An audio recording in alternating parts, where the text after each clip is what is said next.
अस्सलाम वालेकुम।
Freedom movement का लास्ट फेज हम देख रहे थे 1940 से 47 तक, और इसमें हम फिर कैबिनेट मिशन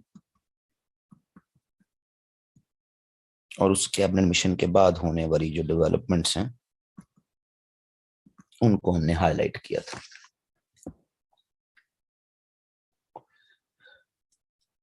उन डेवलपमेंट्स में मोस्ट इंपॉर्टेंट कॉन्स्टिट्यूएंट असेंबली का बनना था, जिसके 358 मेंबर्स थे, जिनमें 78 जो हैं वो मुस्लिम्स थे।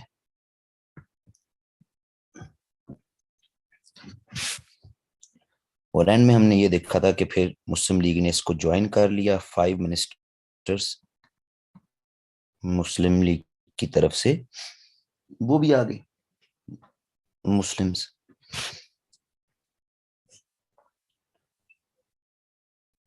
ये किसका फोन आ गया इस टाइम?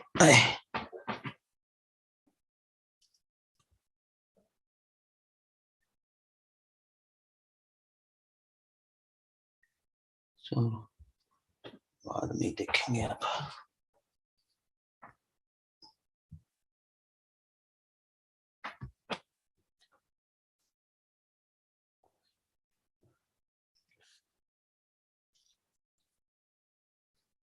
और इसमें most important ministry of finance वो लियाकत अली खान को मिल गई। अभी तक तो यही हमने डेवलपमेंट्स देखी थी ना जी, क्यों जी?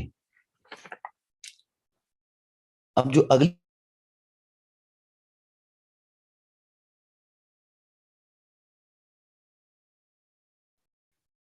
नाइनटीन 47, ये बेसिकली पार्टीशन प्लान है।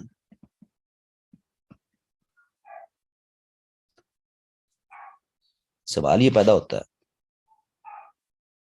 कि अक्टूबर 1946 से जून 1947 में ब्रिटिश कैसे मान गए पार्टीशन ऑफ इंडिया पे? क्योंकि वो भी नहीं चाहते थे ना जी, क्योंकि उनका वर्कलोड ही बड़ा बढ़ जाना था। वो तो हैप्पी थे इस चीज में कि एक ही पार्टी के साथ निगोशिएट करें। कांग्रेस कैसे मान गई पार्टीशन पे? तो पहले जरा इन डेवलपमेंट्स को देख लें और उसके बाद 3 जून plan.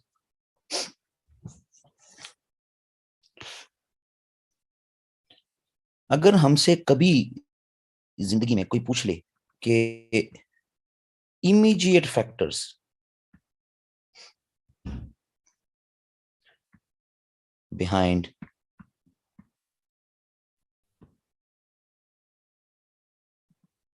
Creation of Pakistan, immediate factors बताएं बस।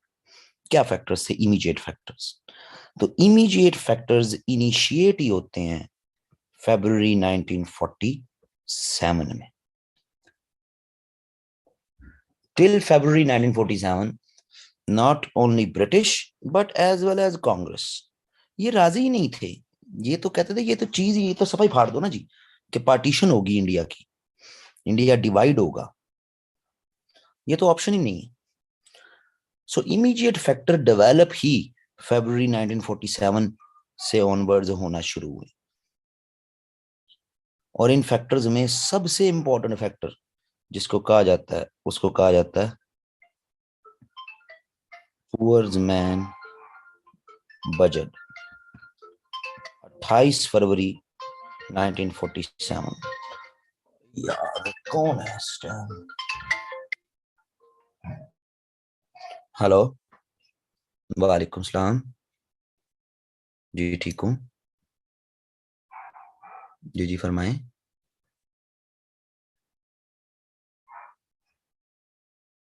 हाँ तो वो कोऑर्डिनेटर से आप राब्ता कर लेना बेटा।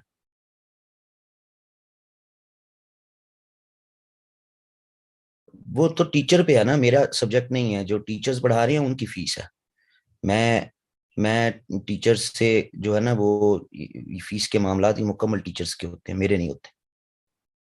अकाउंट मेरा होता है क्योंकि मेरे नाम पे जो है वो स्टूडेंट फीस दे रहा होता है। और वो एक मुझे उसका ये फायदा है बस कि मेरा एक जो है वो एक बैंक स्टेटमेंट बनती रहती है कि मैंने अगर कहीं फैमिली मूव करनी है।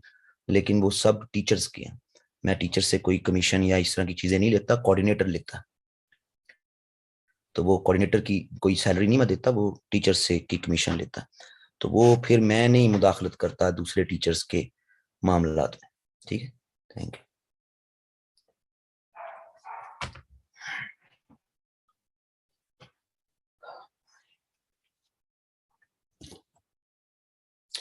लो जी, ये जो बजट था 28 फरवरी का, पुअर मैन्स बजट जिसको कहते हैं, ये असल पहली इमीडिएट फैक्टर बना है जी।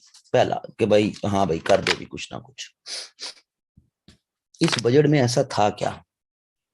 जाहिर है आपको याद होगा कि ये उसी कॉन्स्टिट्यूएंट असेंबली की इंटरिम गवर्नमेंट बनी थी ना।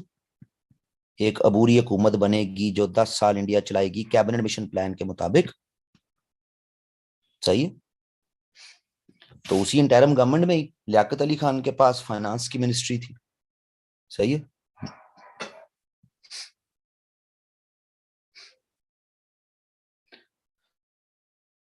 जब ये मिनिस्ट्री मिल रही थी तो उस वक्त जिना जो है,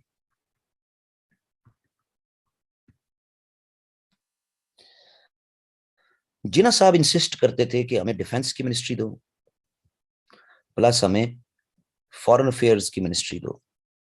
ये जिना साहब की ठीक है असिस्टेंस के हमें ये मिलनी चाहिए। लेकिन जो मुस्लिम ब्यूरोक्रेट्स थे, दो बड़े नाम, गुलाम मोहम्मद, मलिक गुलाम मोहम्मद, ये आगे चल के आपके गवर्नर जनरल बने। और चौधरी मोहम्मद अली आगे चल के आपके प्राइम मिनिस्टर बने।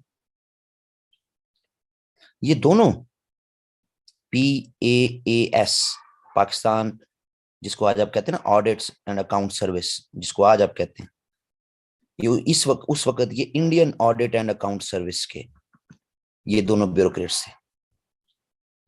सही है जी। जिसको आज आप PAAS कहते हैं।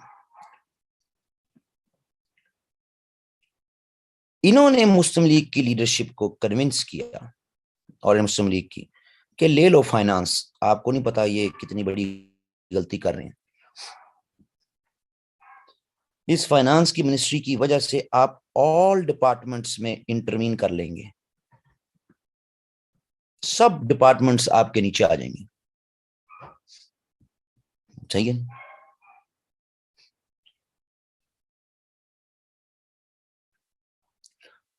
और दूसरी तरफ कांग्रेस,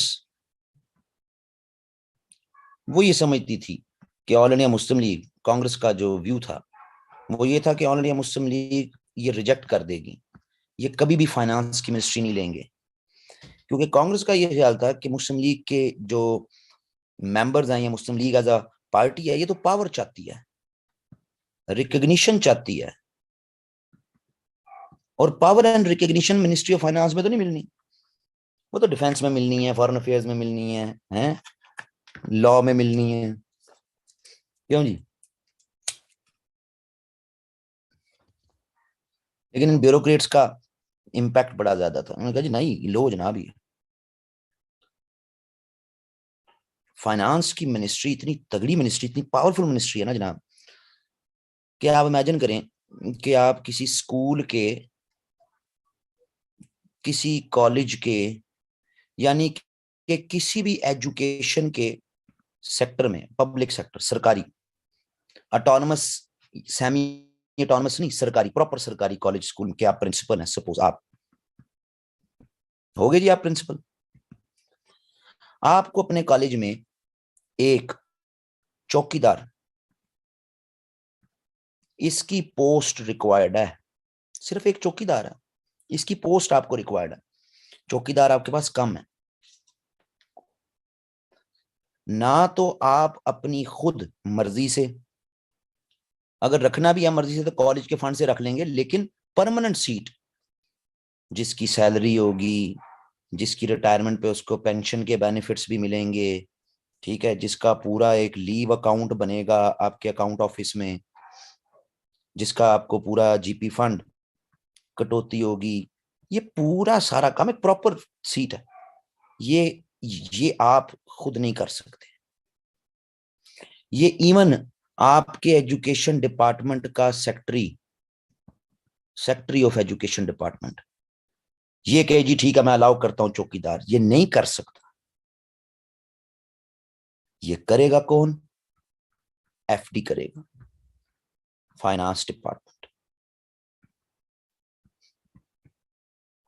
एक चौकीदार की पोस्ट है, इसके अप्रूवल के बगैर नहीं आप लगा सकते। समझ आ रही? ये एक छोटी सी झलक बताई मैंने आपको कि एफडी कितना पावरफुल डिपार्टमेंट है। फाइनेंस, एक पत्ता, एक रुपया नहीं हिल सकता।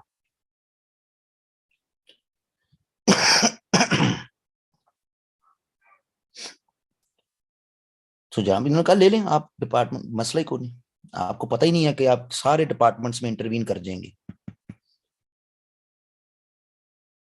साल बाद जो बजट एलोकेशन होती हैं,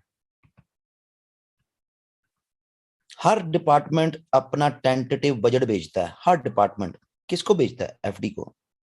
एफडी चाहे तो वो उसको उसका बनाया हुआ बजट अप्रूव कर दे, या चाहे तो उसको लेस करके अप्रूव कर दे। इतना बड़ा डिपार्टमेंट है ये। इसहाक डार 90% केसेस में मियां मोहम्मद नवाज शरीफ का जो डिफरेंस है विद एस्टैब्लिशमेंट, उसके पीछे इसहाक डार होता है हर दौर में। क्योंकि as a minister of finance जब उसके पास मिलिट्री एक्सपेंडिचर्स के बिल जाते हैं, या जाता है जनाब कि हमें वो पैसे और दो, वो रोक ही रखता है, कहना नहीं अभी पिछले पिछले का रिजल्ट दो ना जी मुझे जरा, पीछे क्या किया आपने, पीछे क्या किया 2014 से 18 तक, 13 से 18 तक, जिसमें ये फिर में यही तो काम होता रहा आज 17 तक। बहुत तंग रहती फिर एस्टेब्लिशमेंट इसहाक डार से, क्योंकि वो हिसाब मांगता पूरा कि बताओ ना जरा पैसे पिछले जो दिए थे उनका हिसाब दो। खैर ये तो पासिंग रेफरेंस में। तो एफडी बहुत बड़ा डिपार्टमेंट है। तो रंगा जी ले लो आप, मसला ही को नहीं। सही है जी। सो जनाब ये बड़ा मजेदार काम है, लियाकत अली खान को दे दिया गया। लियाकत अली खान ने जिंदगी में कभी घर का बजट नहीं बनाया था, उन्हें पूरे इंडिया का क्या बजट बनाना है जी। तो ये बजट जो कि 28 फरवरी को 1947 को पेश हुआ, इंडिया की इंटरम गवर्नमेंट ने किया, ये बनाया ही चौधरी मोहम्मद अली प्लस मलिक गुलाम मोहम्मद ने। इन दोनों ने ही बजट बनाया। सही है जी।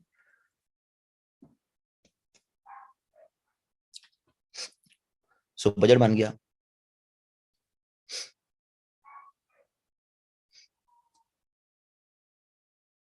सही है जी। तो इन्होंने जो बजट बनाया उसको फिर इंडिया की तारीख में कहते हैं पुअर मैन्स बजट। ये ऐसा बजट बनाया कि इसमें ब्रिटिश भी हक्का बक्का रह गए और कांग्रेस भी। बहुत सारे टैक्स में इन्होंने रिलीफ दे दी आम आदमी को, बहुत सारे टैक्स। बहुत बड़ा जो टैक्स था वो सॉल्ट पे, जो टैक्स पूरे सॉल्ट ड्यूटी, सॉल्ट टैक्स खत्म कर दी। ठीक है जी। नेशनलाइजेशन की बातें कर दी बजट में। सो काफी इशू बने, और खास तौर पे इंडस्ट्रियल सेक्टर, उस पर ज्यादा टैक्स लगा दिए। एग्रीकल्चर सेक्टर को रिलीफ दे दिया। इंडस्ट्रियल सेक्टर के जो बड़े बड़े ओनर्स थे, दे यूज टू सपोर्ट कांग्रेस। और एग्रीकल्चर सेक्टर में कांग्रेस कहती थी हमारी जब हुकूमत बनी हम लैंड रिफॉर्म्स करेंगे। तो बड़ा बड़ा एग्रीकल्चरिस्ट जो है उसको बड़े तहफुजात थे कांग्रेस से, इन्होंने रिलीफ दे दिया। इंडस्ट्री को टैक्स लगा दिए टका के। कांग्रेस कहती थी हम इंडस्ट्री को प्रमोट करेंगे। सही है जी। सो टोटली कांग्रेस के, आप क्या लें, उसके एजेंडा, उसके मैनिफेस्टो के टोटली कंट्राडिक्टरी बजट दे दिया। सही है जी। अब बात यह है कि जो हेड ऑफ द कैबिनेट था इस इंटरिम गवर्नमेंट का, वो तो नेहरू साहब थे, सीनियर मिनिस्टर, वो तो नेहरू साहब थे भाई। तो रिफ्लेक्ट तो यही होना है कि ये बजट जनाब कांग्रेस की तरफ से आ रहा है जी। सही है जी। इस बजट में जो इंग्लिश यानी या ब्रिटिश कह लें आप, इन्वेस्टर थे जिनकी इन्वेस्टमेंट्स इंडिया में थी, उनको भी बहुत ज्यादा, वो भी बहुत ज्यादा हिट हुए। तो ये प्रेशर ब्रिटिश गवर्नमेंट पे आना शुरू हुआ। इंडस्ट्रियलाइजेशन का, नेशनलाइजेशन का कांग्रेस पे आना शुरू हुआ। ठीक है जी।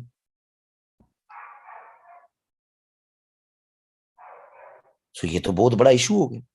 और फिर दिसंबर, जनवरी, फरवरी के महीने में फाइनेंस की जो मिनिस्ट्री है उसकी तरफ से लगने वाले ऑब्जेक्शंस मुख्तलिफ डिपार्टमेंट्स पर, उससे तो वादा हो गया कि पूरी की पूरी कांग्रेस जो है वो जनाब ऑल इंडिया मुस्लिम लीग के ऊपर जो है वो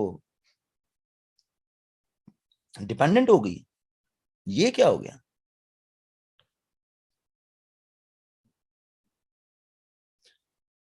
बात समझ आ रही है जी। इसको मजहबी रंग भी दिया गया कि जनाब ये हिंदू मईशत को, हिंदू आम आदमी की मईशत को जनाब डिस्टर्ब करने की कोशिश है, इसमें मुसलमानों की मईशत को ज्यादा बढ़ावा देने की कोशिश है। इस बजट का इम्पैक्ट, 28 फरवरी को यह बजट आया और इसके इमीडिएट दो इम्पैक्ट हुए। पहला इम्पैक्ट पहला इम्पैक्ट यह है कि भाई जी 4 मार्च को 4 मार्च को, विला भाई पटेल, नाम सुना होगा आपने, 4 मार्च को विला भाई पटेल। 8 मार्च को कांग्रेस की वर्किंग कमेटी, ये 4 मार्च को विला भाई पटेल ने स्टेटमेंट दी। 8 मार्च को कांग्रेस की वर्किंग कमेटी ने इस स्टेटमेंट को अप्रूव कर दिया। और स्टेटमेंट क्या थी? If all India Muslim League wants Pakistan, अगर all India Muslim League Pakistan चाहती है, the only alternative is partition of Bengal and Punjab.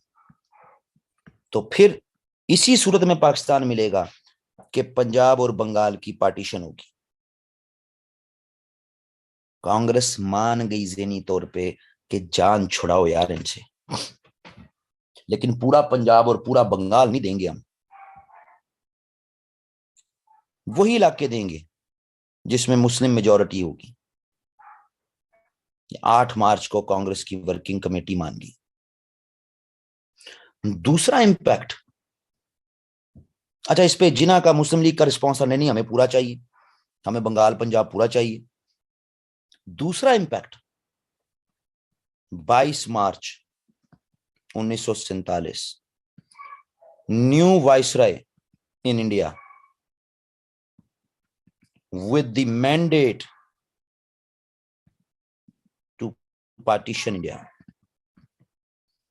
India की पार्टीशन के मैंडेट के साथ नए गवर्नर जनरल को, लॉर्ड माउंटबेटन, उसको इंडिया भेज दिया गया कि इंडिया की पार्टीशन। अब इंडिया की पार्टीशन एक इशू है।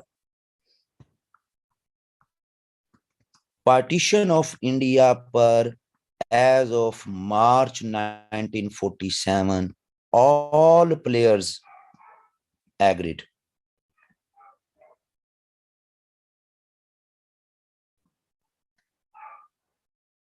सही है जी।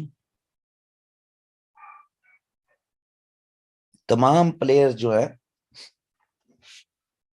वो एग्री हो गए, ऑल प्लेयर्स एग्रीड इंडिया की पार्टीशन पे। सही है जी, इसमें तो कोई दो अरफी बात ही कोई नहीं, सब मान के। पर कैसी पार्टीशन, इस पर इशू बन गया।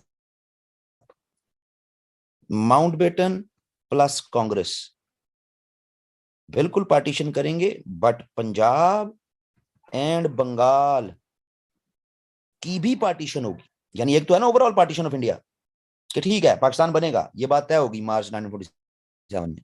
लेकिन कैसा पाकिस्तान, जिसमें पूरा पंजाब और बंगाल होगा तो माउंटबेटन और कांग्रेस के नजदीक नहीं होगा, ऑल इंडिया मुस्लिम लीग के नजदीक होगा। समझ आ रही जी।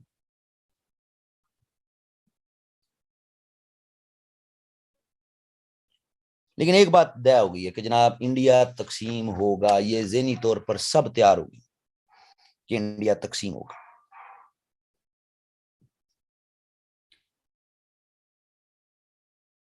इसकी तकसीम से रिलेटेड फिर अप्रैल के महीने में, मई के महीने में डिस्कशंस होती रही,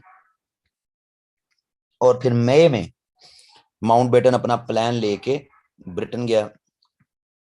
मई में माउंटबेटन अपना प्लान लेके यूके गया, वहां से अप्रूव करा के प्लान ले आया, और उस प्लान को फिर 3 जून को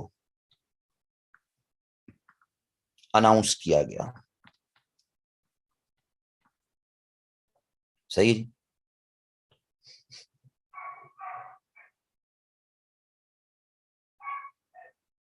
तकरीबन इंडिया की आबादी उस वक्त 400 मिलियन, 40 करोड़ की आबादी थी। ये अब हम जो ऑल इंडिया मुस्लिम लीग वाले हैं या हम पाकिस्तान वाले, हम कहते हैं ये प्लान बेसिकली कांग्रेस ने बनाया था जी, कि ये कांग्रेस का बना हुआ प्लान था, हमारे से ज्यादा सलाह नहीं ली गई। ये हम एक्यूज करते हैं। कांग्रेस वाले एक्यूज करते हैं कि जनाब ब्रिटिश ने उनको इत्मीद में नहीं लिया, हमें ना मुस्लिम लीग के पे नहीं वो ऑब्जेक्शन करते हो, कहते हैं ब्रिटिश ने हमें इत्मीद में नहीं लिया और जनाब ये प्लान दे दिया। ये एक बहुत बड़ी कंट्रोवर्सी है दोनों तरफ से। लेकिन जिस तरह से इस प्लान को समझा जाएगा तो उससे वाज़ह तौर पे एक बात तो नजर आती है कि ऑल इंडिया मुस्लिम लीग से कोई, यानी उसको ऑन बोर्ड नहीं लिया गया इस प्लान पे। जो जिना प्लस माउंटबेटन की इनकी आपस की जो मीटिंग्स हैं, इन मीटिंग्स की डिटेल्स मुख्तलिफ किताबों में लिखी हुई हैं, उसमें मुकम्मल डिसएग्रीमेंट चल रहा है। डिसएग्रीमेंट चल रहा है जिना और माउंटबेटन का मुकम्मल। सो एक बात तो तय है कि ऑल इंडिया मुस्लिम लीग को इस प्लान पर एतमाद में नहीं लिया गया। फाइनल प्लान था एक्सेप्टेड और रिजेक्टेड, तो मुस्लिम लीग ने इसको एक्सेप्ट कर लिया। अब ये 3 जून प्लान है क्या, उसको अब देखते हैं। फिर यहां तक कहानी समझ आ रही है।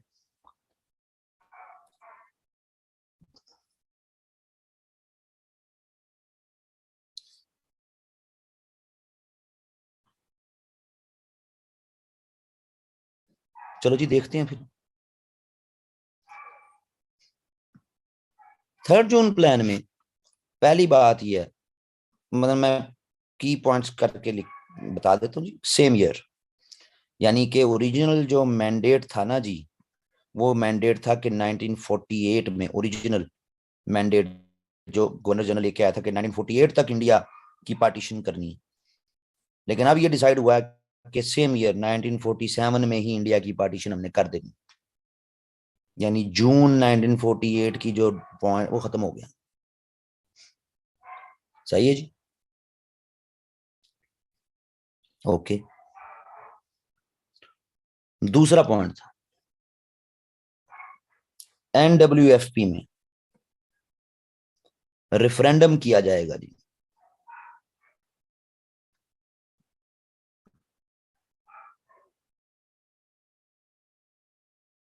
एनडब्ल्यूएफपी में रेफरेंडम, रेफरेंडम में लोग डिसाइड करेंगे कि उन्होंने पाकिस्तान को ज्वाइन करना है या इंडिया को ज्वाइन करना।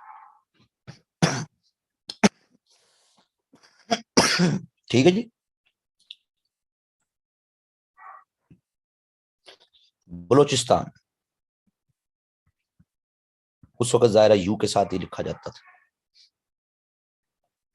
बलोचिस्तान में एक जिरगा बुलाया जाएगा बड़े बड़े ट्राइब्स का, लीडर्स का, और वो डिसाइड करेंगे कि उन्होंने पाकिस्तान के साथ शामिल होना है या इंडिया के साथ शामिल होना। चौथा, सिंध।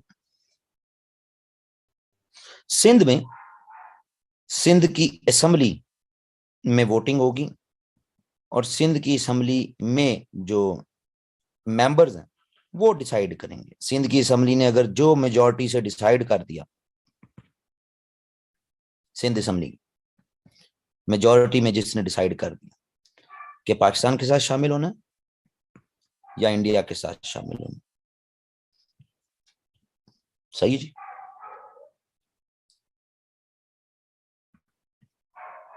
पांचवा,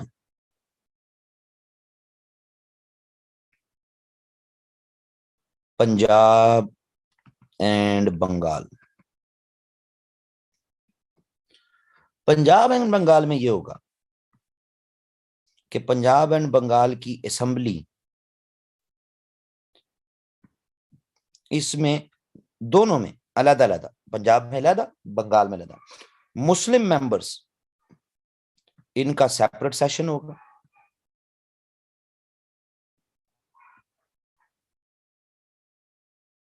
और नॉन मुस्लिम्स का सेपरेट सेशन होगा। मुस्लिम मेंबर्स का सेपरेट सेशन, नॉन मुस्लिम्स का सेपरेट सेशन। बंगाल में, पंजाब में अलग, बंगाल में अलग, यहां भी पंजाब में अलग, बंगाल में अलग। मुस्लिम सेशन में मुस्लिम जो मेंबर हैं वो कहेंगे हाँ जी पूछो जी पाकिस्तान में शामिल होना है या इंडिया, और जो नॉन मुस्लिम है उसमें ही पूछा जाएगा। तो अगर फैसला डिफरेंट आया, यानी कि मुस्लिम मेंबर्स ने कहा पाकिस्तान और नॉन मुस्लिम मेंबर्स ने कहा इंडिया, तो फिर छठा पॉइंट, 6 पॉइंट, ये अगर ऐसा हुआ तो फिर viceroy will appoint a commission. Viceroy फिर एक कमीशन अपॉइंट करेगा जो कि पंजाब एंड बंगाल की बाउंड्रीज सेट करेगा, न्यू बाउंड्रीज। सही है जी।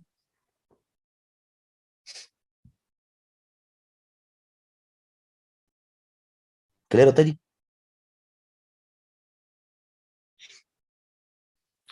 ये बेसिक पॉइंट्स थे। हाँ एक रह गया, आसाम का, उसमें भी ज़्यादा मुस्लिम तो मौजूद थे। आसाम में ये होगा जनाब कि इस आसाम के जो मुस्लिम मेजॉरिटी एरियाज हैं आसाम में, उनमें सिर्फ रेफरेंडम होगा। यानी पूरे आसाम में रेफरेंडम नहीं होगा, सिर्फ मुस्लिम मेजॉरिटी एरियाज में रेफरेंडम होगा कि वो भाई इंडिया को ज्वाइन करना चाहते हैं या पाकिस्तान को। सही जी। तो ये प्लान सामने आया।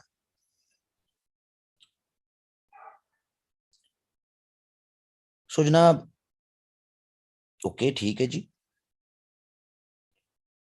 कांग्रेस ने इसको एक्सेप्ट कर लिया प्लान को, इस प्रोविजन के साथ एक्सेप्ट किया कि एनडब्ल्यूएफपी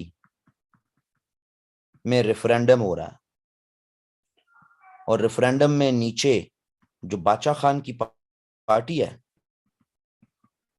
बाचा खान की पार्टी प्रो कांग्रेस है, और उसका बहुत ज्यादा नीचे एनडब्ल्यूएफपी के इलाकों में इन्फ्लुएंस है। तो हमारे चांसेस यहां पे हैं कि एनडब्ल्यूएफपी इंडिया के साथ मिल जाएगी। सिंध की असेंबली, सिंध की असेंबली में खास तौर पर जीएम सैयद, जो कि थोड़ा अर्सा पहले तक मुस्लिम लीग के साथ थे लेकिन फिर डिफरेंस हो गया, जीएम सैयद का काफी इन्फ्लुएंस है सिंध की असेंबली के मेंबर्स पर, लोग रिस्पेक्ट करते हैं, और जीएम सैयद कभी भी पाकिस्तान के हक में नहीं जाएगा, चांसेस बढ़ सकते हैं हमारे। Punjab Bengal, definitely Muslim members कहेंगे पाकिस्तान, नॉन मुस्लिम मेंबर्स कहेंगे इंडिया, तो ये पार्टीशन होगी। तो जो वीक एरिया पंजाब है, वो ये बड़ा छोटा सा पाकिस्तान बनेगा, एक वीक पाकिस्तान बनेगा जो ज्यादा देर नहीं चल सकेगा। इसके इश्यूज बन जाएंगे, फाइनेंशियल भी बन सकते हैं, एडमिनिस्ट्रेटिव भी बन सकते हैं, सिविल वॉर्स भी हो सकती हैं। सो अपनी कैलकुलेशंस में कांग्रेस ने अप्रूवल इसका दे दिया।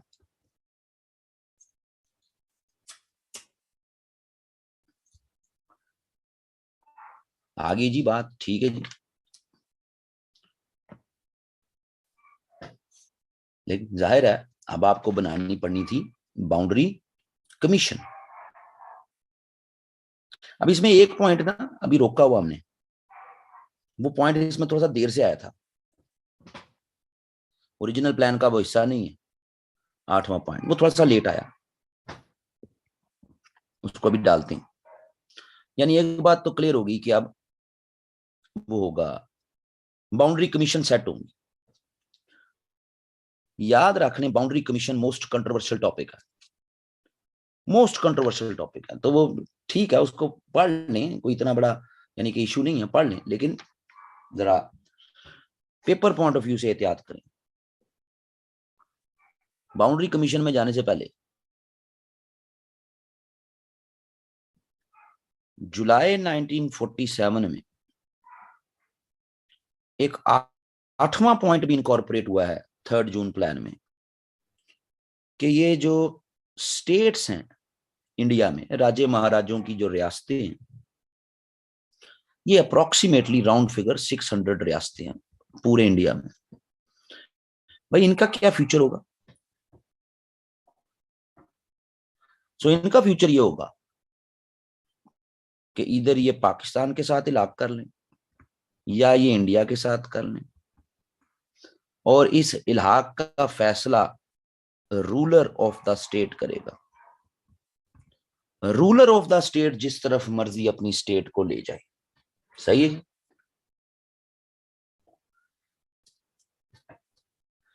नो इंडिपेंडेंट एंटिटी, आपकी कोई इंडिपेंडेंट एंटिटी नहीं होगी किसी भी राज्य महाराजे की, नवाब की, या पाकिस्तान को शामिल हो जाए या इंडिया को, बस दैट्स इट, मामला खत्म करें। ये पॉइंट साबित करता है कि ब्रिटिश खास तौर पे एज रूलर्स इन इंडिया वो चाहते थे हम ज्यादा नेगोशिएशंस में मत पड़े।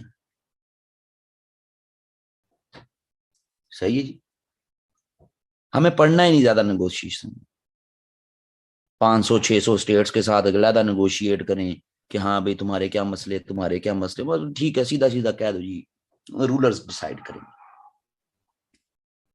ये वो पॉइंट है जो आगे चल के यूएन में जाके बहुत ज्यादा क्रिटिसाइज हुआ, इस पे बहुत ज्यादा क्रिटिसिज्म हुआ। जब कश्मीर का केस इंडिया लेके गया खुद कि जी ये देखें रूलर 3 जून प्लान में लिखा है रूलर डिसाइड करेगा, रूलर ने डिसाइड कर दिया पाकिस्तान इंडिया के साथ मिलना है तो फिर पाकिस्तान को कहीं निकाले अपनी फौजें। तो यूएन के फोरम पर इसको क्रिटिसाइज किया गया कि ये तो बहुत ही अनडेमोक्रेटिक पॉइंट है, लोगों को डिसाइड करना चाहिए या लोगों के रिप्रेजेंटेटिव्स को। बाकी सारे 3 जून प्लान में या पीपल डिसाइड कर रहे हैं या पीपल के रिप्रेजेंटेटिव्स डिसाइड कर रहे हैं, ऐसा ही है ना। कहीं भी ये तो नहीं है कि जी बस एक बंदे ने डिसाइड कर दिया। तो ये तो बहुत ही अनडेमोक्रेटिक पॉइंट है। ये यूएन के पे क्रिटिसिज्म हुआ पहला ही उसी दिन, इंडियंस को पता लग गया कि लो भाई हम हार गए केस। और जो रेजोल्यूशन आई फिर यूएन पे कश्मीर की वो यही आई ना जी कि प्लेबिसाइड होगा, लोग डिसाइड करेंगे। खैर वो बात की बात है। लो जी, इस तनाजुर में अब बन गया फिर बाउंड्री कमीशन। अब ये बाउंड्री कमीशन जो है ओवरऑल, जिसको फिर आपकी तारीख में कहा जाता है Radcliffe award, Radcliffe award, सही है जी।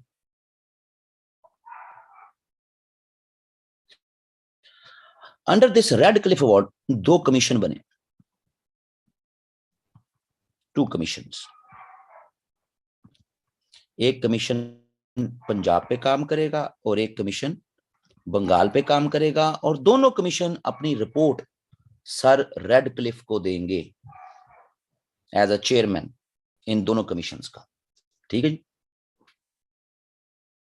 दोनों कमीशंस का chairman sir red Cliff, British lawyer था बेसिकली, सही है जी। पब्लिक ऑफिस होल्डर नहीं था कोई, ब्रिटिश लॉयर था, बड़ा तगड़ा लॉयर था, बड़ा ऊंचा लेवल का लॉयर था। तो एक कमीशन बना पंजाब के लिए, सही। हमें जरूरत नहीं है कि हम आगे इनकी डिटेल्स पे बात करें कि जी कौन कौन क्या क्या था, लेकिन फिर भी चलो।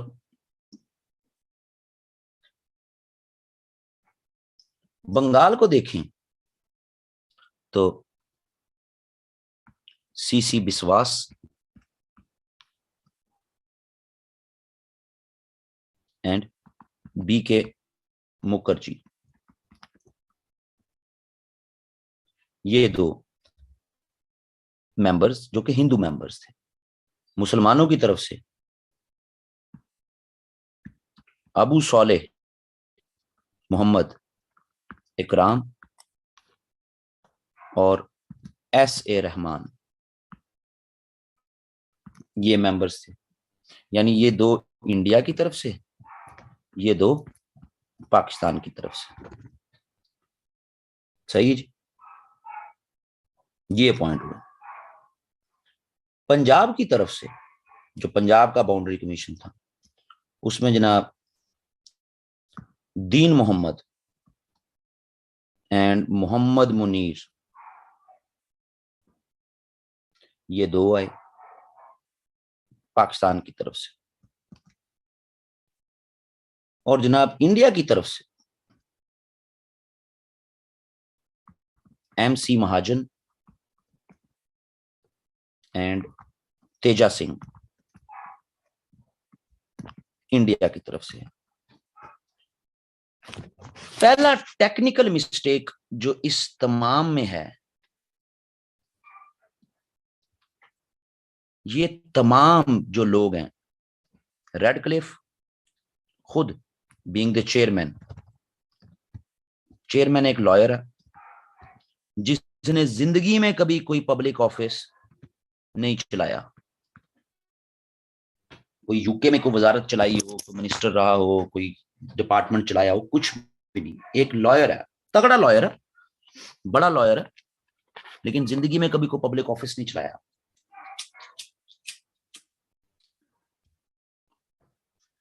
पंजाब प्लस बंगाल दोनों तरफ से जो मेंबर्स हैं, ये मेंबर्स सारे हाई कोर्ट के जजेस हैं, सारे। सही है जी।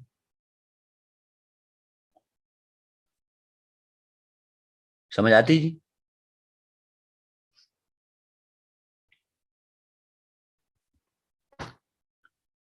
इनमें तेजा सिंह थोड़ा सा इसका पॉलिटिकल इन्फ्लुएंस भी है, लेकिन ये वकील भी रहा। तो ये तकरीबन सारे हाई कोर्ट के जजेस हैं सारे। कोई पब्लिक ऑफिस का एक्सपीरियंस नहीं, किसी भी किस्म का। पहला ही टेक्निकल मिस्टेक जो इसमें, ऐसे हाई ऑफिशियल्स, ऐसे हाई जजेस, ये हर जगह पर फिजिकली जाके फिजिकली डिमार्केशंस नहीं की इन्होंने कोई भी। इन्होंने हर डिस्ट्रिक्ट से रिपोर्ट्स मंगवाई। उन रिपोर्ट्स की रोशनी में इन्होंने अपने बंद कमरों में बैठ के आपस की डिस्कशंस की, और उन डिस्कशंस पे इन्होंने फैसला किया।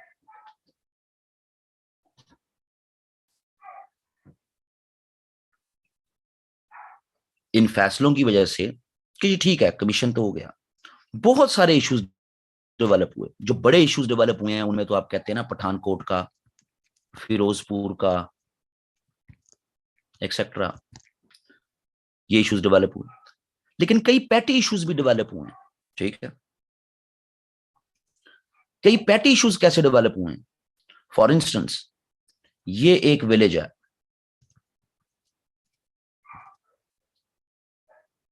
इस विलेज के लोग थोड़े से फासले पर, ये इनके फार्म्स हैं, ये इनकी जमीनें हैं, यहां ये फार्मिंग करते हैं।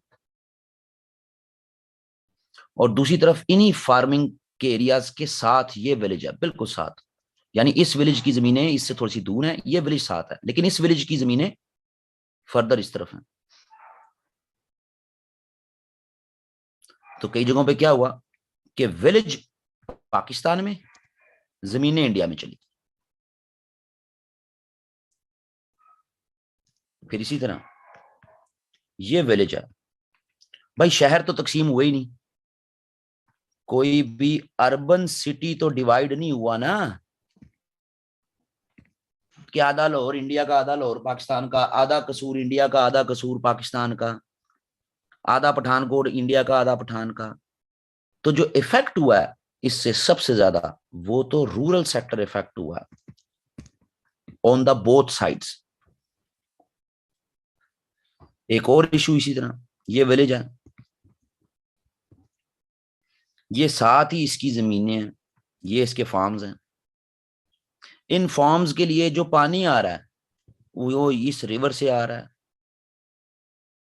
और बाउंड्री लाइन ये बना दी गई। यानी इसको फिर पानी के मसले। सो फिजिकल डिमार्केशन हुई ही नहीं। डिस्ट्रिक्ट से, प्रोविंसेस से रिपोर्ट्स मंगवाई गई, नक्शे सामने रखे गए, और डिमार्केशन फिजिकली नहीं हुई, ऑन मैप हुई। मैप्स पे डिमार्केशन होती।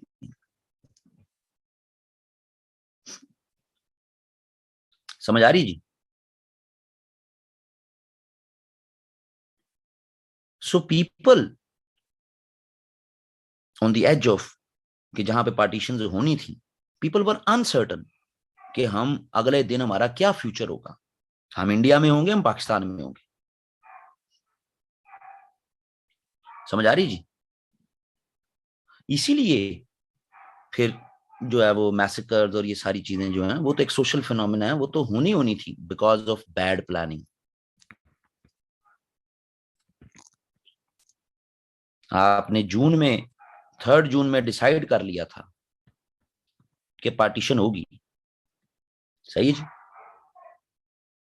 अगले 1-2 महीनों में आपने सारे रेफरेंडम और हर चीज आपने करवा ली। ठीक है जी। जुलाई 1947 में कमीशंस अनाउंस भी हो गए, कमीशंस बन गए। तो इन कमीशंस को जरा काम करने देते। ठीक है जी। 22 जुलाई 1947 को कमीशन बने और 14-15 अगस्त की दरमियानी शब को इंडिया पाकिस्तान अनाउंस हो गया। ऐसे वक्त में अनाउंस हो रहा है जब अभी कमीशन ने अपनी फाइनल रिपोर्ट जमा ही नहीं कराई। रेड क्लिफ अवार्ड की रिपोर्ट 14-15 अगस्त के बाद जमा हो रही है। समझ आ रही जी? यानी जिस रात इंडिया पाकिस्तान अनाउंस हो रहा है कि हाँ भाई हम किस तरफ होंगे, सही है जी, तो ये 22 अगस्त को रिपोर्ट जमा हो रही है। तो 7 दिन बहुत है लोगों के लिए दंगा फसाद करने के लिए, अनसर्टेनिटी के लिए, और फिर एक सीरीज चलनी शुरू होगी। तो ये बैड प्लानिंग का नतीजा है। अगर इन कमीशंस के मेंबर्स आपने पॉलिटिकल लीडरशिप ली होती जो कि ग्रास रूट लेवल तक वाइब्रेंट और एक्टिव होती, जो हर जगह पहुंच सकती थी, तो things would have been different. लेकिन इन कमीशंस को एपॉलिटिकल रखने की कोशिश की गई कि कोई सियासी इन्फ्लुएंस ना आए जी इन पे। उस चक्कर में और ज्यादा बीमारी पैदा होगी। समझ आ रही जी?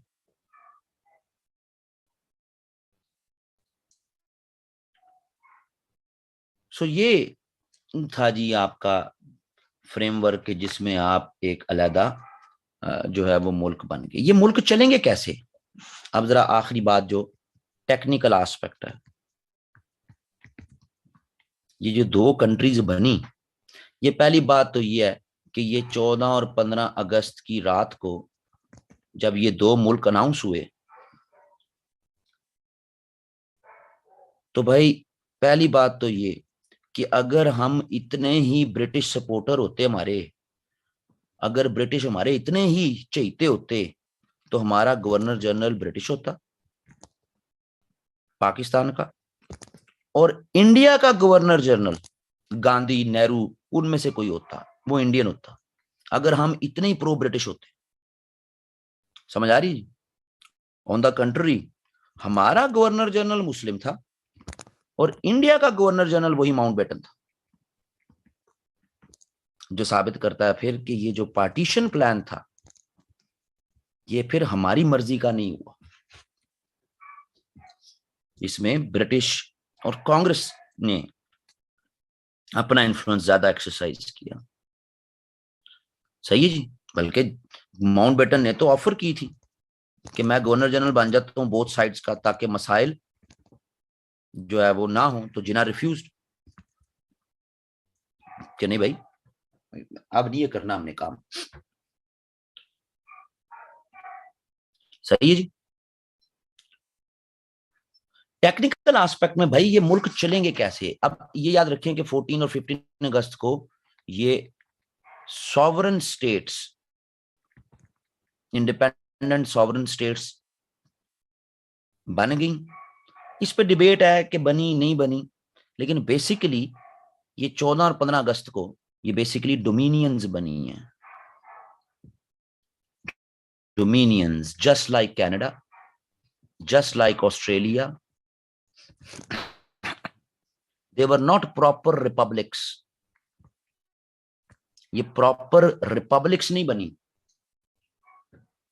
2021 में बारबाडोस, बारबाडोस ही ना, जरा इसको 2021 में देख लेना, ये 2021 तक बारबाडोस यूके के साथ जुड़ा था, यूके की डोमिनियन था, और अब आके ये आजाद हुआ, अब आके ये रिपब्लिक बना है। कनाडा का गवर्नर जनरल होता है जी, ऑस्ट्रेलिया में भी गवर्नर जनरल होता है जी, न्यूजीलैंड में भी गवर्नर जनरल होता है। ये तमाम डोमिनियंस हैं, ये इंडिपेंडेंट रिपब्लिक्स नहीं है। यूके की डोमिनियंस हैं, अपनी फॉरेन पॉलिसी में आजाद हैं, अपने बजट्स में आजाद हैं, अपने डिफेंस में आजाद हैं, हर चीज में आजाद हैं, लेकिन एक सिंबॉलिक एसोसिएशन है, अलामती सिंबॉलिक एसोसिएशन। तो हम भी जो दोनों मुल्क बने हैं ना जी, ये दोनों मुल्क भी डोमिनियंस हैं जो 1947 में बने।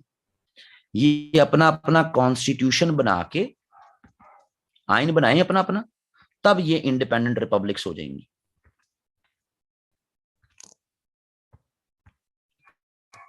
तो इंडिया ने 1950 में अपना कॉन्स्टिट्यूशन दे दिया तो वो इंडिपेंडेंट रिपब्लिक हो गई। हमने 1956 में कॉन्स्टिट्यूशन दिया, हम इंडिपेंडेंट रिपब्लिक हो गए। 1956 तक पाकिस्तान में गवर्नर जनरल ही चलता था, टाइटल। लेकिन जब तक आपका आइन नहीं आता, जब तक नहीं आता आइन, तब तक आप कैसे चलेंगे? तो वो टेक्निकल एस्पेक्ट जो था कि तब तक दोनों कंट्रीज इंडियन इंडिपेंडेंस एक्ट के मुताबिक चलेंगे। सही है। ये जुलाई 1947 में यूके की पार्लियामेंट ने अप्रूव किया था जी, दोनों साइड्स के लिए। Indian independence act. हमारे कॉन्टेक्स्ट में इसको फिर क्या दिया जाता है? Independence act of Pakistan. Same July 1947 UK की पार्लियामेंट ने अप्रूव कर। ये कोई बहुत बड़ी टेक्निकल बात नहीं है। 1935 के एक्ट में ही जो है ना, दोनों एरियाज को देखते हुए स्लाइट एडजस्टमेंट्स के साथ इसी में एडजस्टमेंट्स की गई। सही है।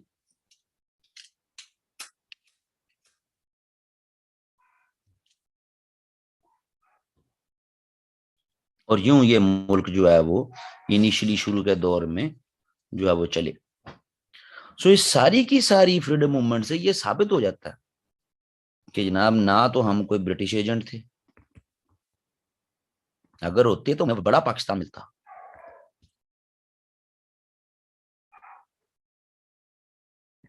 ऑल इंडिया मुस्लिम लीग की एफर्ट्स क्लियर हो जाती हैं, जिना की लीडरशिप क्लियर हो जाती है, कांग्रेस की मिस्टेक्स मौजूद हैं, ब्रिटिश की के हेस्टी डिसीजंस मौजूद हैं। ये ज्यादा और बेहतर इंप्रूव्ड वर्जन में भी ये पार्टीशन हो सकती थी, बट कांग्रेस भी जल्द, इसको भी जल्दी थी। ऑल इंडिया मुस्लिम लीग को मिसट्रस्ट था कि अभी ये माने हुए हैं, कल को फिर ना माने। और ब्रिटिश को तेजी थी, जल्दी थी। तो ये इंप्रूव्ड वर्जन इसका पॉसिबल था, जिससे हम once for all South Asia के प्रॉब्लम्स एड्रेस कर सकते। तो ये है जी आपकी जो है वो फ्रीडम मूवमेंट की कहानियां। लेकिन अगेन मैं पर्सनल, मेरी रिकमेंडेशन के 1940 से 47 तक अगर कोई सवाल आ जाए तो उसके बगैर आप निकाल सकते हैं पेपर, तो निकाल लें अगर निकाल सकते हैं। लेकिन अगर फिर भी मजबूरी है, फंस जाए, तो आई थिंक इन 3 लेक्चर्स के एनालिसिस जो हैं वो दीज आर सफिशिएंट, काफ़ी हैं कि आप अगर कहीं फंस जाएं तो इनको, इनकी रोशनी में आप देख सकते हैं चीज़ों को।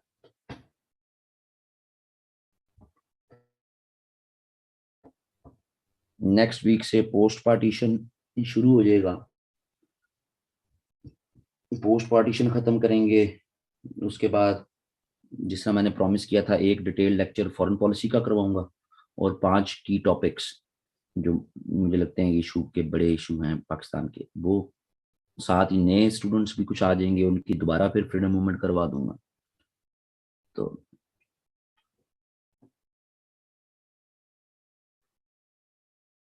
This is it ji.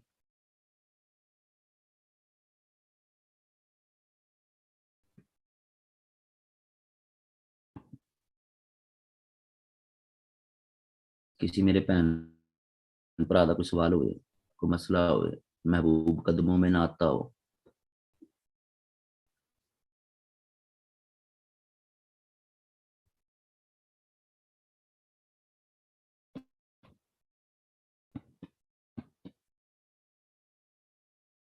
Jirga decide करेगा ना बलूचिस्तान में।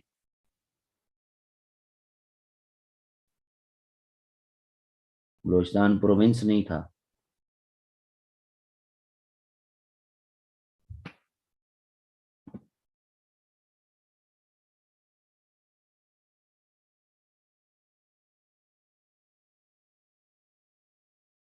जिरगा हुआ था, और जिरगे में क्या डिसाइडेड हुआ? नवीद खान, आज बलूचिस्तान किसका हिस्सा है, इंडिया का या पाकिस्तान का?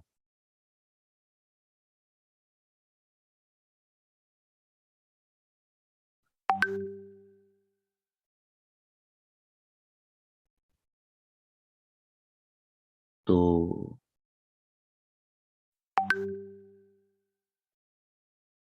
इसका क्या मतलब हुआ, जिरगा में क्या डिसाइड हुआ होगा?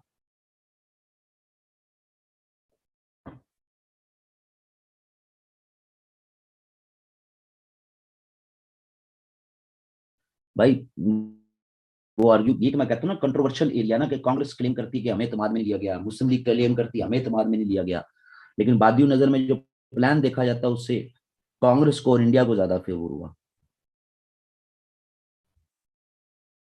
मगर सर यहाँ ये बातें भी होती हैं कि जबरन अनेक्स किया गया था, बस वो लोगों को सुनाने के लिए। वो जबरन अनेक्स कल्लात की स्टेट को किया गया था, कल्लात की स्टेट ने डिसाइड नहीं करना था, वो स्टेट थी। स्टेट के अलावा भी तो, स्टेट तो साउथ में थी, जो बेला से शुरू होती ऊपर तक जाती, फिर बाकी जो है वो वड आ गया, खुजदार आ गया, पूरा यानी झलावान आ गया, सरावान आ गया, मकरान आ गया, वो सारी कल्लात तक, एल खानात ऑफ कल्लात वो थी, वो सारी साउथ और सेंट्रल एरिया में थी। उसके अलावा भी तो भाई बलूचिस्तान था ना जी। तो उस बलूचिस्तान की बात हो रही है, कल्लात की बात नहीं हो रही। कल्लात तो बाद में नेक्स्ट हुआ। उसके अलावा कोलू के चीफ थे, सिब्बी के चीफ थे, फिर आपके बोलान के चीफ थे, फिर क्वेटा कमिश्नरेट, क्वेटा में तो बकायदा एक जो है वो एडमिनिस्ट्रेशन बैठी हुई थी, फिर ऊपर के पख्तूनों के चीफ थे, ट्राइब्स थे। ये सारे तो कलात का हिस्सा नहीं थे ना भाई। ना ये झालावान है, ना ये सरावान है, ना ये मकरान है, ये तो उससे अलावा इलाके थे।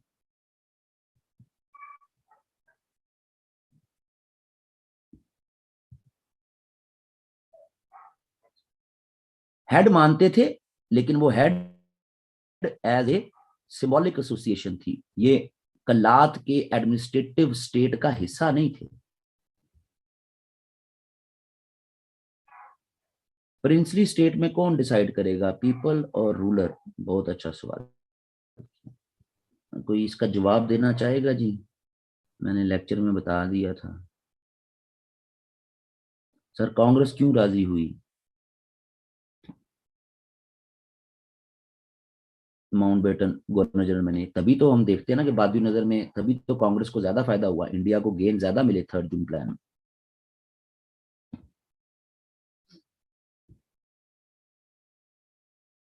रूलर डिसाइड करेगा जी।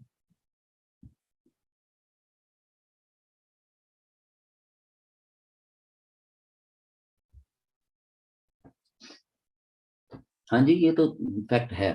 अब ये हमारा पर्सपेक्टिव है ना, हमने अपने पर्सपेक्टिव में जाहिर है साथ बात करनी है।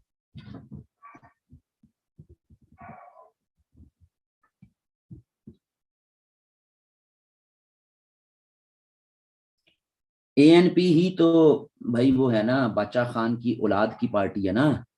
बाचा खान साहब का बेटा वली खान, वली खान के बाद असफंद यार वली, असफंद यार वली के बाद एमल वली, तो वो सेम लिनीज है ना जी।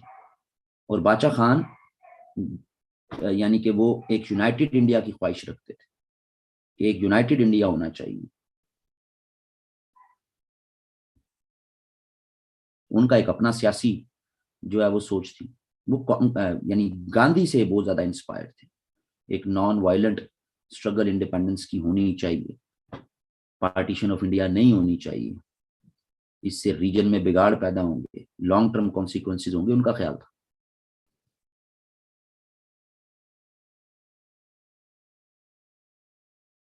एक किताब है लम्स का, प्रोफेसर है अली उस्मान कासमी, कासमी साहब हमारे बड़े भाइयों की तरह हैं, बहुत अच्छा जो है वो रिसर्च स्कॉलर है।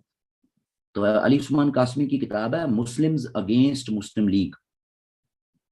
वो मुसलमान जो मुस्लिम लीग के अगेंस्ट थे, पाकिस्तान के अगेंस्ट थे, उनका मौकफ क्या है, वो बड़ी मजेदार किताब लिखी हुई है।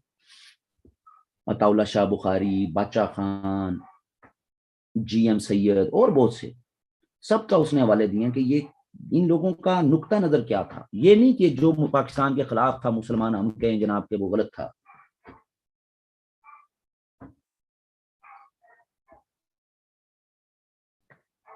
सेम सिलेबस है हमजा साहब, आप जरा सिलेबस पे नजर मार लेना, PMS की वेबसाइट पे जाएं, पाकिस्तान अफेयर का सिलेबस देख लें और करंट अफेयर इसका FPSC पे जाएं, तो सेम सिलेबस है। फोकस भाई मैं नहीं कहता कि किस पे करें, यू नेवर नो कि वो कहाँ से सवाल पूछ ले। NWFP फिर कैसे पाकिस्तान का हिस्सा बना, कैसे बना जी NWFP हिस्सा, मैंने बताया जी क्या हुआ NWFP में। खान ऑफ कल्लात नहीं, खान ऑफ कल्लात इंडिया के साथ नेक्स्ट नहीं होना चाहते थे। खान ऑफ कल्लात जो है वो अपनी इंडिपेंडेंट हैसियत रखना चाहते थे। NWFP में रेफरेंडम हुआ, रेफरेंडम में लोगों ने पाकिस्तान के हक में ज्यादा वोट दिए।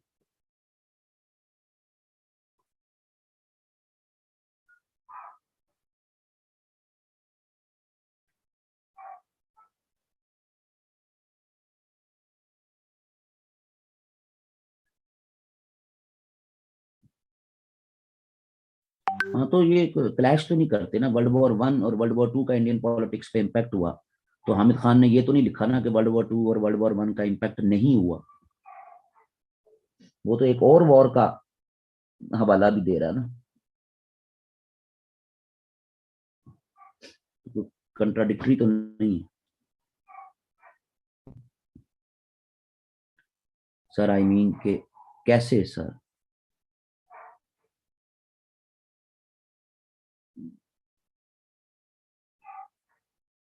क्या जवाब दूं मैं इसको आपका,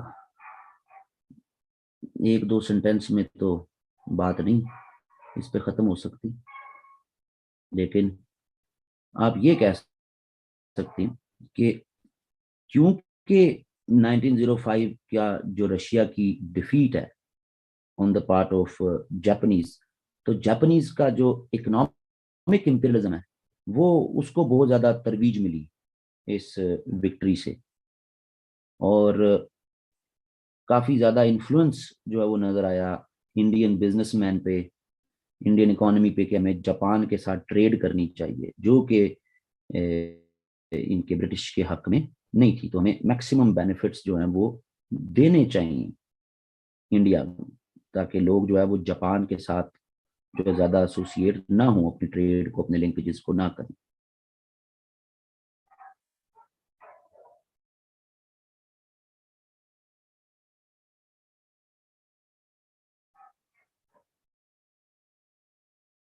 खान ऑफ कलात रेफरेंडम बाद में क्यों नहीं रहे, अपनी मर्जी से बाद में पाकिस्तान के साथ अनेक्स किया या बाय फोर्स, बाय फोर्स हुआ जी, लेकिन बाय फोर्स की कहानी बड़ी लंबी है। बाय फोर्स भी पाकिस्तान ने इंटरवीन नहीं किया, Pakistan was invited to intervene, ये में रखें।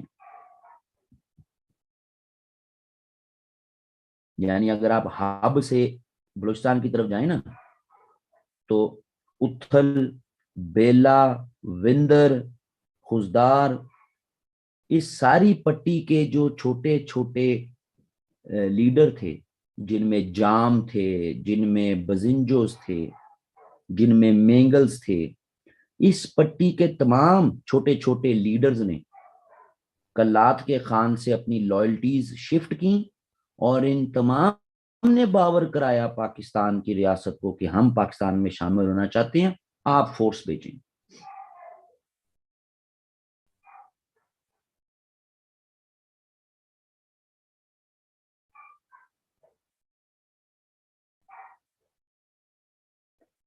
कुछ टीचर्स कहते हैं 1956 के कॉन्स्टिट्यूशन आने तक पाकिस्तान 1935 के अकॉर्डिंग चलता रहा, डू यू एग्री? हाँ भाई, मैंने क्या बताया जी, पाकिस्तान किसके अकॉर्डिंग चलता रहा 1956 तक?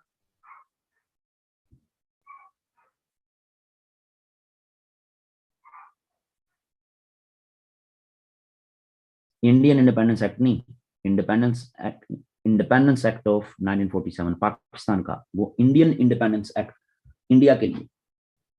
पाकिस्तान के लिए जो सेम एक्ट है लेकिन थोड़ी सी उसमें चेंजेस, लेकिन इंडिपेंडेंस एक्ट ऑफ 1947 हमारा, उसके मुताबिक चलते रहे, जो 1935 से ही डिराइव्ड है।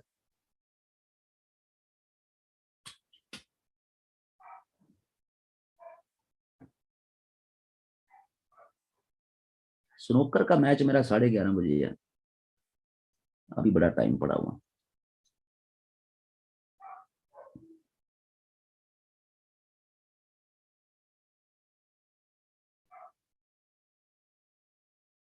किताबें मैं शुरू में बता देता हूँ जी, किताबें हर जो सेक्शन है उसकी अलग अलग किताबें मैं इनिशियली बता देता हूँ। हाँ, कोई आप रिसर्च पेपर पढ़ना चाहते हैं ना हजूर, तो आजकल जो आपकी यूनिवर्सिटीज से रिसर्च पेपर निकलते हैं आजकल, और जिस तरह वो छपते हैं, सारे ऑनलाइन पढ़े हुए हैं, कायदे यूनिवर्सिटी वाले भी, पंजाब यूनिवर्सिटी वाले भी, मेरे भी छपते हैं पंजाब यूनिवर्सिटी में, तो इंक्लूडिंग मेरे, किसी की कोई इतनी औकात को नहीं है कि जिसको पढ़ के आप कहेंगे वाह क्या बात है। सब अपने अपने जो है वो कर रहे हैं, आर्टिकल्स बस पूरे कर रहे हैं आगे बढ़ने के लिए।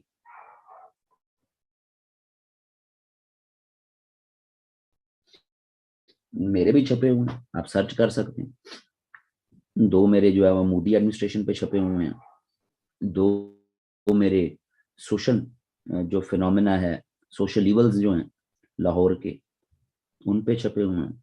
एक पांचवा मेरा छपने लगा है इडियोसिंक्रेसीज पे, जो इंडियन, ये एशिया पैसिफिक ओशन की पॉलिसीज पे यूएस प्रेसिडेंट्स की इडियोसिंक्रेसीज हैं, तो सब मेरे नजदीक सब फजूल ही है। नहीं, जे स्टोर पे नहीं है, ये हमारी लोकल यूनिवर्सिटीज में ही छपे हुए हैं, जे स्टोर वगैरह पे नहीं है।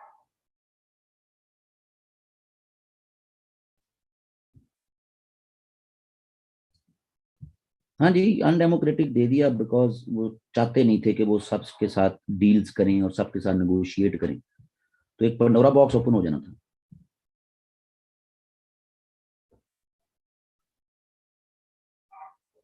ब्रिटिश की अपनी कंपल्शन थी कि बस जल्दी जल्दी निकलो, क्योंकि इंटरनेशनल पॉलिटिक्स का भी इम्पैक्ट था ब्रिटिश पे, कि बस निकलो यार जल्दी जल्दी।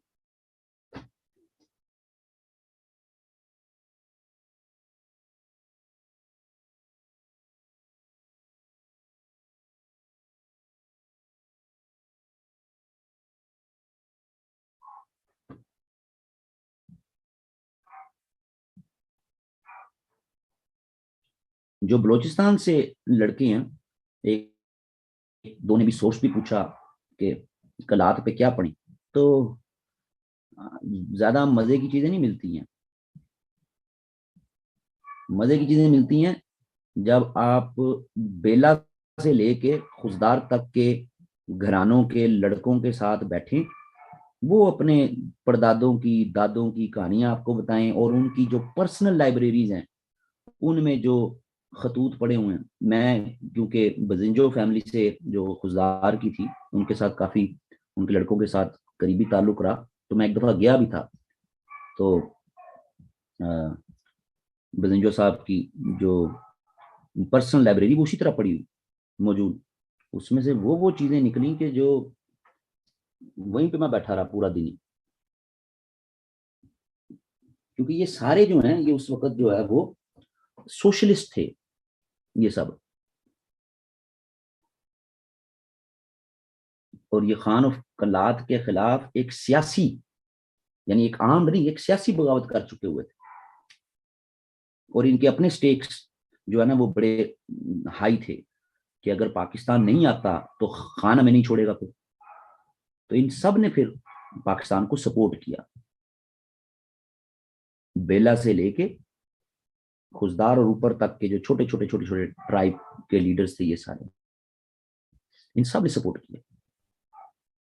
और इन सबको देखने इस पट्टी में सारे आज भी प्रो पाकिस्तानी ज्यादातर। हाँ, एक आप वो उसको शफीक मैंगल को छोड़ दें तो उसके अलावा तो सारे ही प्रो पाकिस्तानी इस साउथ की इस पट्टी से।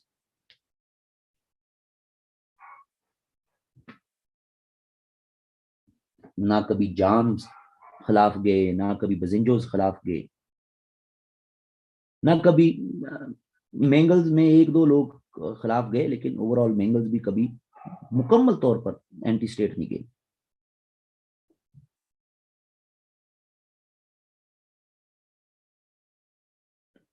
ऑपोजिट आवाज जो है वो एंटी पाकिस्तान नहीं है ना, वो हकूक की आवाज को आप ऑपोजिट आवाज ना कहें। अगर कोई हकूक की बात कर रहा है तो उसको ऑपोजिट, ओ भाई यार, या तो आप बलोचिस्तान से नहीं है, या नवीद साहब आप जो है ना वो समझ नहीं रहे। तुर्बत, गवादर, मकरान, खरान, इनके ट्राइब्स की तो बात ही नहीं हो रही। जरा ज्योग्राफी को समझे ना। हब से लेके हब से लेके और कल्लात की जो आरसीडी रोड है उस पर आने वाले जितने ट्राइब्स हैं उनकी बात हो रही है भाई। ना इनमें कोई मकरान है, ना इनमें कोई गवादर है, ना इनमें कोई तुर्बत है, ना इनमें कोई खरान है।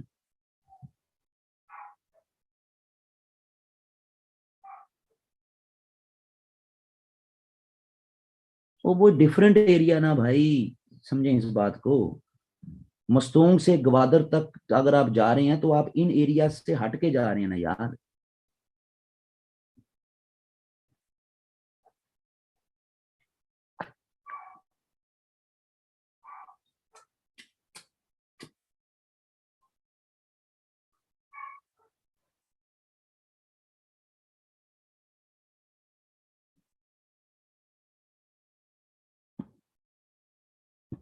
अगर आप ये कहते हैं कि नहीं, आप मस्तूंग से गवादर जा रहे हैं इसी रोड से, आरसीडी रोड से, और आगे फिर आप जो है वो कोस्टल लाइन से जा रहे हैं, तो ठीक है, डिफरेंसेस मौजूद हैं, लेकिन वो हकूक की बुनियाद पर ना। जब आप उठा के प्रो एस्टैब्लिशमेंट वजीर आला लगा देंगे या प्रो एस्टैब्लिशमेंट पॉलिटिशियंस को इलेक्शन जितवाएंगे तो लोगों में रिजेंटमेंट आएगी ना। आप लोगों के इलेक्शंस को ओपन रहने दें, तो ट्रू रिप्रेजेंटेटिव लोगों के आने दें ऊपर। बलोच जो सियासत है उसको लड़ने मरने दें, बलोचियों को आपस में अपनी सियासत में, और उसमें इन्फ्लुएंस ना करें। तो ये सेंटिमेंट्स जो हैं, जो हार जाते हैं वो फिर अपना सारा गुस्सा जो है वो फिर रियासत पे लगा देते हैं।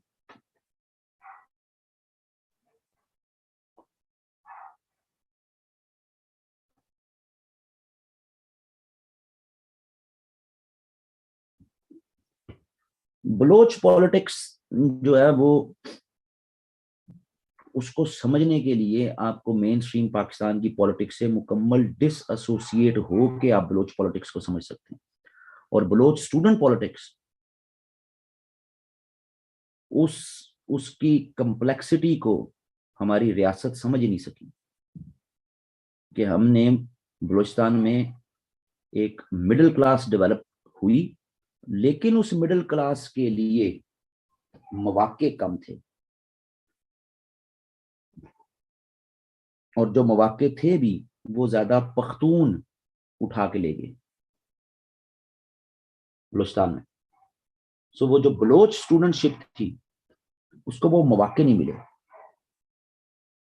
और अगर मिले भी तो वो उनको मिले जो नसीराबाद के एरिया में मौजूद थे, जो कोयटा से ऊपर की पट्टी में कर मारते हुए पंजाब में जो थोड़े बहुत से बलोच, वरना ज्यादा तो ज्यादा पख्तूनों का इलाका था ये कोयटा से ऊपर वाला कर पे सारा। तो जिन बलोचियों को थोड़ा बहुत कुछ मिला भी वो नसीराबाद के रीजन की, तो बाकियों को तो कुछ नहीं मिला। अगर आप वो परली तरफ चले जाए, तुर्बत की साइड पे, गवादर की साइड पे, तो कुछ भी नहीं मिला। तो वो रियासत के फेलियर हैं। जब ये आवाजें उठी तो रियासत उनको सही तरह समझ नहीं पाई।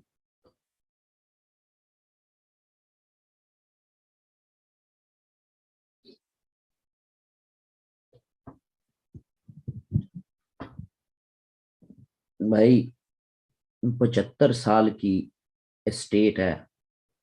75 साल की, 75 साल की एस्टेट, ई से कह रहा हूं मैं एस्टेट। 75 साल की एस्टेट जिन्होंने with in the state of Pakistan बनाई है, वो आप ऐसा तो ना समझे ना कि वो 5-10 साल में अपनी सब चीजें छोड़ देंगे।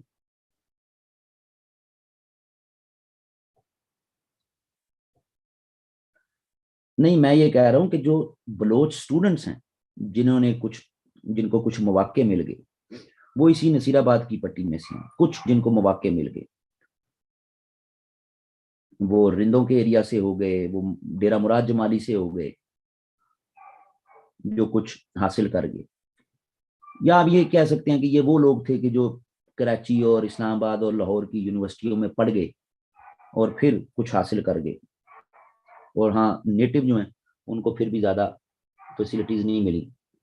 लेकिन आपको जो ज्यादातर ब्यूरोक्रेट्स या सीएसपी भी मिलते हैं वो इसी पट्टी में से मिलते हैं।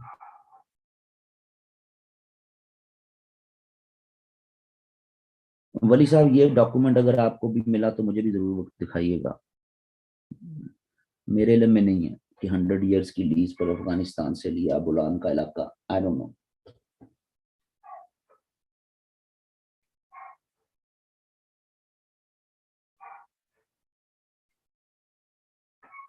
बलोच सियासत की कम्प्लेक्सिटी बहुत ज्यादा, ग्रीवेंसेस बहुत ज्यादा। आप एक तरफ के ग्रीवेंसेस खत्म करने जाएंगे तो वो दूसरी तरफ ग्रीवेंसेस और बढ़ जाएंगे। तो उसका बेस्ट इलाज यही था कि आप सरदारी निजाम को चलने देते और लोग ही सरदारी निजाम के खिलाफ रिवॉल्ट करते किसी न किसी एक दिन। एस्टैब्लिशमेंट ने, रियासत ने यह किया कि सरदारों को मारा, और सरदारों ने उसी आड़ में लोगों से सिंपथी और वोट जो गेन किया। और क्योंकि मौके कम थे तो कई जगहों पे लोगों ने फिर हथियार उठा लिए। तो एक बैड स्ट्रैटेजी रही। सरदारी निजाम चलते रहने देते और लोग, सरदारी बलोच लोग, वो सरदारी निजाम के खिलाफ किसी ना किसी दिन उठ जाते। रियासत इंटरवीन ना करती। रियासत ने सरदारों को मारा और जवाब में सरदारों ने लोगों को उभारा।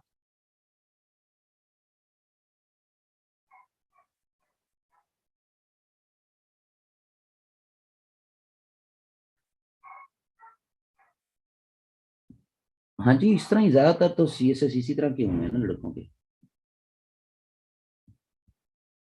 नहीं, सरदारी और नवाबी ब्रिटिश ने नहीं इंट्रोड्यूस कराया था। सरदारी निजाम तो हजारों साल का निजाम है यार।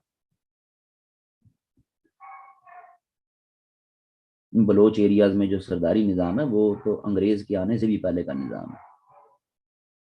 बहुत पहले का निजाम, अंग्रेज का निजाम नहीं है।